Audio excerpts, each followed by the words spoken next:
Hello everyone, welcome to the channel.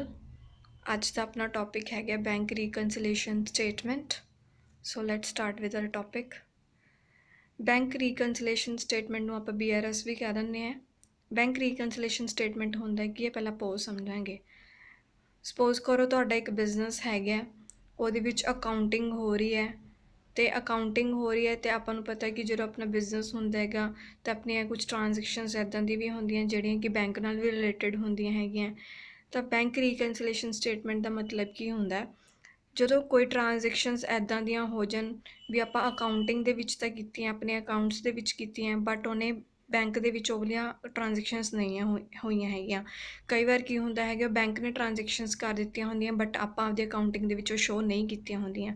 ਉਹਦੇ ਕਾਰਨ ਕਿ ਦੋਨੇ ਪਾਸੇ ਡਿਫਰੈਂਸਿਸ ਕ੍ਰੀਏਟ ਹੋ ਜਾਂਦੇ ਆ, ਜਿਹਦੇ ਕਰਕੇ ਆਪਾਂ ਨੂੰ ਥੋੜ੍ਹੀ ਜਿਹੀ ਪ੍ਰੋਬਲਮ ਫੇਸ ਕਰਨੀ ਪੈਂਦੀ ਹੈ। ਬਟ ਉਹ ਪ੍ਰੋਬਲਮ ਆਪਾਂ ਕਿਵੇਂ ਦੂਰ ਕਰ ਸਕਦੇ ਹਾਂ, ਬਾਈ ਪ੍ਰੀਪੇਅਰਿੰਗ ਦਾ ਬੈਂਕ ਰੀਕਨਸਿਲੇਸ਼ਨ ਸਟੇਟਮੈਂਟ। ਇਹ ਸਟੇਟਮੈਂਟ ਨੂੰ ਆਪਾਂ ਤਿਆਰ ਕਰਕੇ ਦੋਨਾਂ ਦੇ ਵਿੱਚ ਡਿਫਰੈਂਸਿਸ ਚੈੱਕ ਕਰਕੇ ਇਹ ਪ੍ਰੋਬਲਮ ਦੂਰ ਹੋ ਜਾਂਦੀ ਹੈਗੀ ਹੈ। ਆਪਾਂ ਦੇਖਦੇ ਹੈਗੇ ਵੀ ਜਦੋਂ ਆਪਾਂ ਬੈਂਕ ਵਗੈਰਾ ਜਾਂਦੇ ਹਾਂ ਤਾਂ ਆਪਣੇ ਕੋਲ ਪਾਸਬੁੱਕ ਹੁੰਦੀ ਹੈ, ਆਪਾਂ ਐਂਟਰੀਜ਼ ਕਰਵਾ ਕੇ ਲੈ ਕੇ ਆਉਂਦੇ ਹੈਗੇ ਵੀ ਜੋ ਆਪਾਂ ਕੈਸ਼ ਨਾਲ ਲੈਣ ਦੇਣ ਕੀਤਾ ਹੈਗਾ, ਜੋ ਆਪਣੇ ਬੈਂਕ ਦੀ ਰਿਲੇਟਡ ਟ੍ਰਾਂਜੈਕਸ਼ਨਸ ਕੀਤੀਆਂ ਸੀ ਅਤੇ ਉੱਧਰੋਂ ਪਾਸਬੁੱਕ ਦੇ ਵਿੱਚ ਉਹ ਐਂਟਰੀਜ਼ ਮੈਚ ਕਰ ਰਹੀਆਂ ਕਿ ਨਹੀਂ ਕਰ ਰਹੀਆਂ ਹੈਗੀਆਂ। ਸੇਮ ਪ੍ਰੋਸੀਜਰ ਇਹਦੇ ਵਿੱਚ ਹੁੰਦਾ। ਫਿਰ ਆਪਾਂ ਕੀ ਕਰਦੇ ਹਾਂ, ਅਗਰ ਆਪਾਂ ਨੂੰ ਲੱਗਦਾ ਵੀ ਕੁਝ ਗੜਬੜ ਹੈ, ਆਪਾਂ ਨੇ ਚੈੱਕ ਕਰਨੀ ਹੈ ਤਾਂ ਬੈਂਕ ਦੇ ਵਿੱਚ ਜਾ ਕੇ ਆਪਾਂ ਉਹਦੀ ਸਟੇਟਮੈਂਟ ਕਢਵਾ ਕੇ ਫਿਰ ਆਪਣੀ ਅਕਾਊਂਟਿੰਗ ਨਾਲ ਮੈਚ ਕਰਦੇ ਹੈਗੇ ਆ। ਉਹ ਜਦੋਂ ਪ੍ਰੋਸੀਜਰ ਸਾਰਾ ਮੈਚ ਕਰਨ ਦਾ ਹੁੰਦਾ, ਇੱਕ ਸਟੇਟਮੈਂਟ ਤਿਆਰ ਕੀਤੀ ਜਾਂਦੀ ਹੈ, ਉਹਨੂੰ ਆਪਾਂ ਬੈਂਕ ਰੀਕਨਸਿਲੇਸ਼ਨ ਸਟੇਟਮੈਂਟ ਕਹਿੰਦੇ ਹਾਂ। ਇਹਦੇ ਵਿੱਚ ਜਿਹੜਾ ਆਪਾਂ ਬੁੱਕਸ ਚੈੱਕ ਕਰਦੇ ਹੈਗੇ ਉਹ ਕਿਵੇਂ ਕਰਦੇ ਹੈਗੇ, ਕੈਸ਼ ਬੁੱਕ ਦਾ ਬੈਂਕ ਕਾਲਮ ਚੈੱਕ ਕਰਦੇ ਹੈਗੇ ਬੈਂਕ ਸਟੇਟਮੈਂਟ ਦੇ ਨਾਲ ਵੀ ਕਿ ਆਪਾਂ ਜਿਹੜੀਆਂ ਟ੍ਰਾਂਜੈਕਸ਼ਨਸ ਕੀਤੀਆਂ ਸੀਗੀਆਂ ਉਹ ਸਹੀ ਮੈਚ ਕਰ ਰਹੀਆਂ ਕਿ ਨਹੀਂ ਕਰ ਰਹੀਆਂ ਹੈਗੀਆਂ। ਆਈ ਹੋਪ ਤੁਹਾਨੂੰ ਮੀਨਿੰਗ ਕਲੀਅਰ ਹੋਊਗਾ। ਤੁਹਾਡੇ ਸਾਹਮਣੇ ਇੱਥੇ ਲਿਖਿਆ ਹੋਇਆ ਹੈਗਾ ਵੀ ਹੈ, a bank reconciliation is a schedule explaining any differences between the balance shown in a bank statement and the balance shown in cash book. Next purpose ਕੀ ਹੁੰਦਾ ਬੈਂਕ ਰੀਕਨਸਿਲੇਸ਼ਨ ਸਟੇਟਮੈਂਟ ਨੂੰ ਪ੍ਰੀਪੇਅਰ ਕਰਨ ਦਾ, it reflect actual bank balance position. ਇਹਦੇ ਨਾਲ ਆਪਾਂ ਨੂੰ ਆਪਦੀ ਐਕਚੁਅਲ ਬੈਂਕ ਬੈਲੈਂਸ ਦੀ ਪੋਜੀਸ਼ਨ ਦਾ ਪਤਾ ਲੱਗਦਾ ਹੈਗਾ। ਜੋ ਵੀ ਆਪਾਂ ਕੈਸ਼ ਬੁੱਕ ਜਾਂ ਪਾਸਬੁੱਕ ਦੇ ਵਿੱਚ ਮਿਸਟੇਕਸ ਹੋਈਆਂ ਉਹਨੂੰ ਆਪਾਂ ਡਿਟੈਕਟ ਕਰ ਸਕਦੇ ਹੁੰਦੇ ਹਾਂ। ਕੋਈ ਆਪਣੇ ਬੈਂਕਿੰਗ ਟ੍ਰਾਂਜੈਕਸ਼ਨ ਦੇ ਵਿੱਚ ਕੋਈ ਫਰੋਡ ਨਾ ਹੋਵੇ, ਉਹ ਤੋਂ ਆਪਾਂ ਇਸ ਚੀਜ਼ ਨੂੰ ਪ੍ਰੀਵੈਂਟ ਕਰ ਸਕਦੇ ਹਾਂ। ਕੋਈ ਚੈੱਕ ਹੈ, ਕੋਈ ਡਿਲੇ ਵਗੈਰਾ ਹੋ ਗਿਆ ਕਲੈਕਟ ਕਰਨ ਦੇ ਵਿੱਚ, ਉਹਦੇ ਥਰੂ ਉਹਦੇ ਆਪਾਂ ਨੂੰ ਪਤਾ ਲੱਗ ਜਾਂਦਾ ਹੈਗਾ ਸਟੇਟਮੈਂਟ ਦੇ ਨਾਲ। ਹੋਰ ਕੀ ਹੁੰਦਾ ਹੈਗਾ, ਕਈ ਵਾਰ ਕੋਈ ਟ੍ਰਾਂਜੈਕਸ਼ਨ ਇੱਕ ਪਾਰਟੀ ਨੇ ਰਿਕਾਰਡ ਕਰ ਲਈ ਬਟ ਦੂਜੇ ਨੇ ਨਹੀਂ ਕੀਤੀ ਹੈਗੀ, ਤਾਂ ਉਸ ਚੀਜ਼ ਦਾ ਵੀ ਇਹ ਸਟੇਟਮੈਂਟ ਤੋਂ ਆਪਾਂ ਨੂੰ ਪਤਾ ਲੱਗ ਜਾਂਦਾ।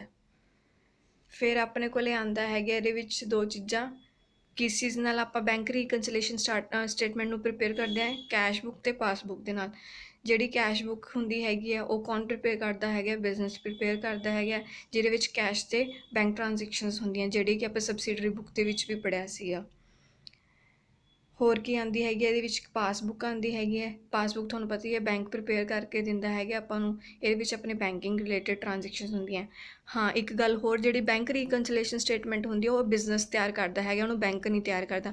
ਕਿਉਂਕਿ ਉਹਦੇ ਵਿੱਚ ਜਿਹੜੀ ਅਕਾਊਂਟਿੰਗ ਆਪਾਂ ਦੇਖ ਰਹੇ ਹਾਂ ਵੀ ਆਪਾਂ ਆਪਣੇ ਬਿਜ਼ਨਸ ਨੂੰ ਲੈ ਕੇ ਚੈੱਕ ਕਰਨਾ ਹੈ ਵੀ ਜਿਹੜੀ ਉਹਦੇ ਵਿੱਚ ਆਪਾਂ ਟ੍ਰਾਂਜੈਕਸ਼ਨਸ ਕੀਤੀਆਂ ਉਹ ਸਹੀ ਆਪਸ ਦੇ ਵਿੱਚ ਮੈਚ ਕਰ ਰਹੀਆਂ ਬੈਂਕ ਨਾਲ ਅਤੇ ਆਪਣੇ ਬੁੱਕਸ ਦੇ ਨਾਲ ਕਿ ਨਹੀਂ ਕਰ ਰਹੀਆਂ। ਇਸ ਕਰਕੇ ਜਿਹੜੀ ਬੈਂਕ ਰੀਕਨਸਿਲੇਸ਼ਨ ਸਟੇਟਮੈਂਟ ਹੈ ਹਮੇਸ਼ਾ ਹੀ ਬਿਜ਼ਨਸ ਤਿਆਰ ਕਰਦਾ, ਨਾ ਕਿ ਬੈਂਕ ਬਣਾਉਂਦਾ ਹੈਗਾ।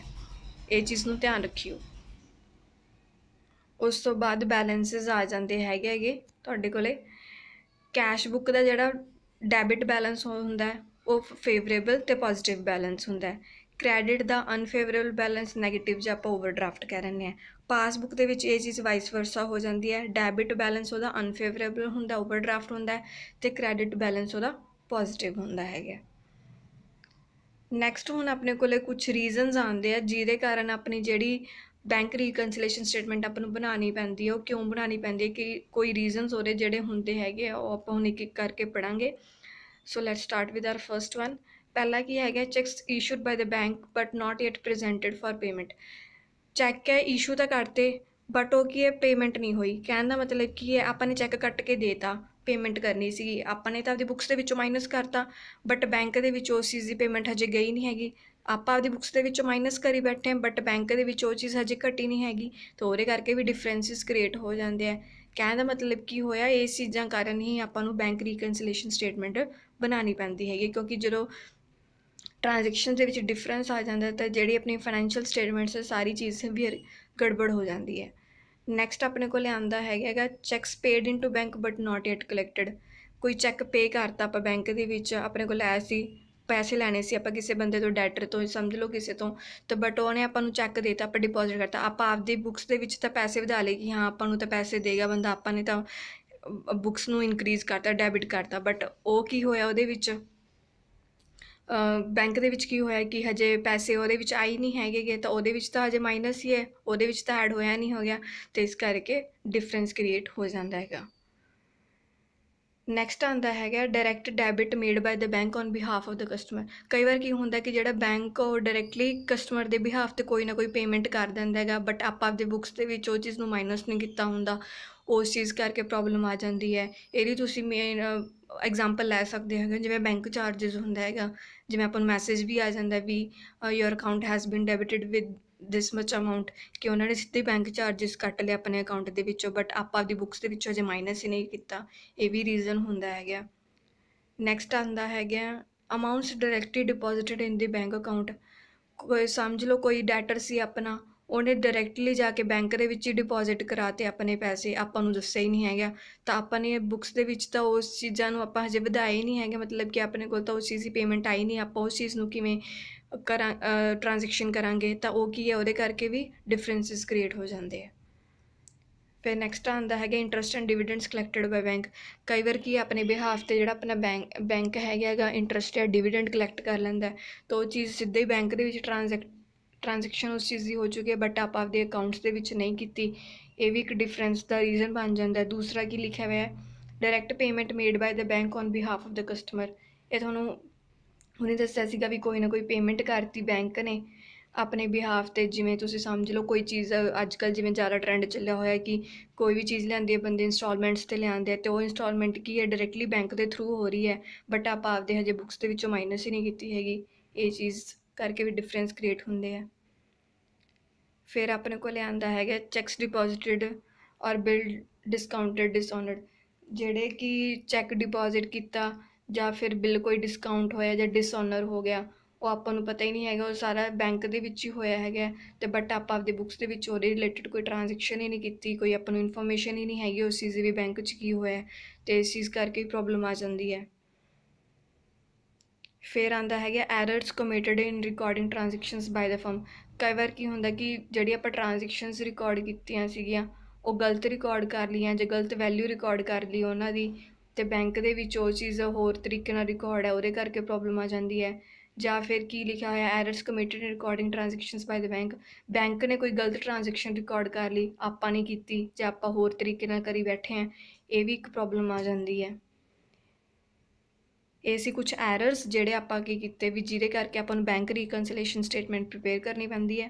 ਤੁਹਾਡੇ ਸਾਹਮਣੇ ਇੱਕ ਇਲਸਟ੍ਰੇਸ਼ਨ ਹੈਗੀ ਹੈ, ਇਹਦੇ ਵਿੱਚ ਆਪਾਂ ਨੂੰ ਡੈਬਿਟ ਬੈਲੈਂਸ ਦਿੱਤਾ ਹੋਇਆ ਕੈਸ਼ ਬੁੱਕ ਦੇ ਰਿਗਾਰਡਿੰਗ 65,000, ਤਾਂ ਆਪਾਂ ਫਿਰ ਪ੍ਰੀਪੇਅਰ ਕਰਾਂਗੇ ਪਾਸਬੁੱਕ ਨਾਲ ਮੈਚ ਕਰਾਂਗੇ ਵੀ ਹਾਂ ਕੀ ਪ੍ਰੋਬਲਮ ਹੈ। ਪਹਿਲਾਂ ਆਪਾਂ ਨੂੰ ਦਿੱਤਾ ਹੋਇਆ cheque of 15,000 was deposited in bank but not clear. Cheque ਮਤਲਬ ਕਿ 15,000 ਦਾ ਆਪਾਂ ਤਾਂ ਆਪਦੇ ਕੋਲ ਇਨਕਰੀਜ਼ ਕਰਤਾ, ਬਟ ਬੈਂਕ ਦੇ ਵਿੱਚ ਉਸ ਚੀਜ਼ ਦੀ ਪੇਮੈਂਟ ਹਜੇ ਹੋਈ ਨਹੀਂ ਹੈਗੀ, ਤਾਂ ਕੀ ਆਪਾਂ ਨੂੰ ਇਸ ਚੀਜ਼ ਮਾਈਨਸ ਕਰਨੀ ਪਊਗੀ, ਕਿਉਂਕਿ ਉਹਦੇ ਵਿੱਚ ਤਾਂ ਹਜੇ ਮਾਈਨਸ ਸੀ, ਉਹਨੇ ਤਾਂ ਹਜੇ ਵਧਾਈ ਨਹੀਂ ਹੈਗੀ, ਆਪਾਂ ਆਪਦੇ ਵੱਲੋਂ ਵਧਾ ਰੱਖੀ ਐਡ ਕਰਕੇ ਤਾਂ ਇਹਨੂੰ ਮਾਈਨਸ ਕਰ ਦਿਆਂਗੇ। ਫਿਰ ਆ ਗਿਆ cheque 12,000 was issued but not presented for payment. 12,000 ਦੀ ਪੇਮੈਂਟ ਆਪਾਂ ਆਪਦੇ ਵੱਲੋਂ ਮਾਈਨਸ ਕਰਤੀ, ਬਟ ਹਜੇ ਬੈਂਕ ਦੇ ਵਿੱਚ ਉਹ ਚੀਜ਼ ਐਡ ਹੀ ਪਈ ਹੈ, ਉਹਨਾਂ ਨੇ ਹਜੇ ਮਾਈਨਸ ਕਿਉਂਕਿ ਉਹ ਚੈੱਕ ਹਜੇ ਪੇਮੈਂਟ ਹੋਈ ਨਹੀਂ ਹੈਗੀ, ਅਤੇ ਇਸ ਚੀਜ਼ ਨੂੰ ਕੀ ਹੈ ਆਪਾਂ ਦੁਬਾਰਾ ਐਡ ਕਰਾਂਗੇ ਆਪਦੀ ਬੁੱਕਸ ਦੇ ਵਿੱਚ। ਬੈਂਕ ਚਾਰਜਿਸ ਡੈਬਿਟ ਕਰ ਲਏ, ਬੈਂਕ ਨੇ ਸਿੱਧੇ ਹੀ ਕੱਟ ਲਏ, ਆਪਾਂ ਆਪਦੇ ਕੋਲ ਕੱਟੇ ਨਹੀਂ ਹੈਗੇ, ਤਾਂ ਆਪਾਂ ਵੀ ਇਸ ਚੀਜ਼ ਨੂੰ ਫਿਰ ਮਾਈਨਸ ਕਰਾਂਗੇ। ਬੈਂਕ ਇੰਟਰਸਟ 1600 ਕ੍ਰੈਡਿਟ, ਬੈਂਕ ਨੇ 1600 ਦਾ ਇੰਟਰਸਟ ਕ੍ਰੈਡਿਟ ਕਰ ਰੱਖਿਆ ਹੈ, ਅਕਾਊਂਟ 'ਚ ਵਧੇ ਹੋਏ ਆ, ਬਟ ਆਪਾਂ ਆਪਦੀ ਬੁੱਕਸ ਦੇ ਵਿੱਚ ਇਨਕਰੀਜ਼ ਨਹੀਂ ਕੀਤਾ, ਇਸ ਚੀਜ਼ ਨੂੰ ਆਪਾਂ ਐਡ ਕਰਾਂਗੇ। ਨੈਕਸਟ ਕੀ ਹੈ dividend of 2000 was received by bank. 2000 ਦਾ ਡਿਵੀਡੈਂਡ ਰਿਸੀਵ ਕਰ ਲਿਆ ਬੈਂਕ ਨੇ ਆਪਣੇ ਬਿਹਾਫ 'ਤੇ ਕਿਸੇ ਕੰਪਨੀ ਦਾ, ਆਪਣੇ ਕਿਸੇ ਦੇ ਸ਼ੇਅਰਸ ਪਰਚੇਜ਼ ਕੀਤੇ ਹੋਣਗੇ, ਤਾਂ ਉਹ ਚੀਜ਼ 2000 ਕੀ ਹੈ ਆਪਾਂ ਆਪਦੀ ਬੁੱਕਸ ਦੇ ਵਿੱਚ ਇਨਕਰੀਜ਼ ਕਰਾਂਗੇ। ਇਸ ਤਰ੍ਹਾਂ ਕਿ ਆਪਣੀ ਪਾਸਬੁੱਕ ਅਤੇ ਕੈਸ਼ ਬੁੱਕ ਮੈਚ ਕਰਕੇ ਬੈਲੈਂਸ ਨੂੰ ਇਕੁਅਲ ਕਰਾਂਗੇ। ਇਹ ਸੀ illustration, and here is the specimen of bank reconciliation statement, ਜਿਹਦੇ ਵਿੱਚ ਪਰਟੀਕੂਲਰਸ ਪਲੱਸ ਦੀ ਅਮਾਊਂਟ ਅਤੇ ਮਾਈਨਸ ਦੀ ਅਮਾਊਂਟ, ਜਿਹਦੇ ਵਿੱਚ ਆਪਾਂ ਪਹਿਲਾਂ ਲਿਖਤਾ ਜਿਵੇਂ ਡੈਬਿਟ ਬੈਲੈਂਸ ਜਿਹੜਾ ਵੀ ਆਪਾਂ ਨੂੰ ਦਿੱਤਾ ਹੋਇਆ ਕੁਐਸਚਨਸ ਦੇ ਅਕੋਰਡਿੰਗ ਆਪਾਂ ਇਹਨੂੰ ਸੋਲਵ ਕਰ ਲਾਂਗੇ। आई होप ਤੁਹਾਨੂੰ ਟੌਪਿਕ ਕਲੀਅਰ ਹੋਏਗਾ and please do share and subscribe. Stay tuned for next video.